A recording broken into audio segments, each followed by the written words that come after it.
Okay, in this fourth video in the series of geometric sequences, we are learning how to write the equations of geometric sequences. So in this problem here on the left, it says given the values 2, 6, 18, 54, 162, what is the explicit formula for the geometric sequence? Well, just to remind you, the explicit formula is A sub n equals a1 times r raised to the n minus 1. I'm going to use the Desmos form by creating a function rather than the a sub n.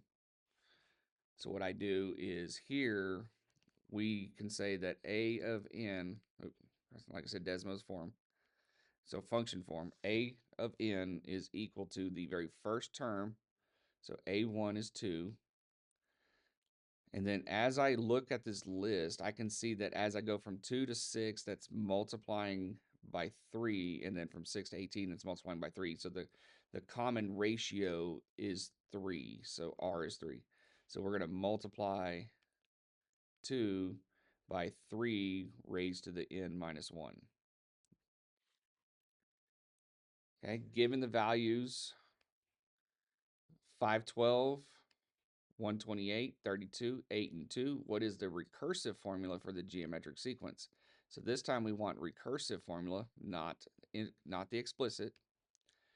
We're going to take, in order to do this, you have to identify your A1, which in this case it's 512. And then when I look at the values to go from 512 to 128, down to 32, down to 8, down to 2, well, you can see that we're just dividing the previous term by 4 to get to the next term. And it's a lot easier to see it when I'm at the smaller values. 8 divided by 2 is 4. Or 8 divided by 4 is 2. 32 divided by 4 is 8. So essentially what we're seeing is that R is 1/4. And so when I write this function, it is a n equals 1/4 times a to the n minus 1.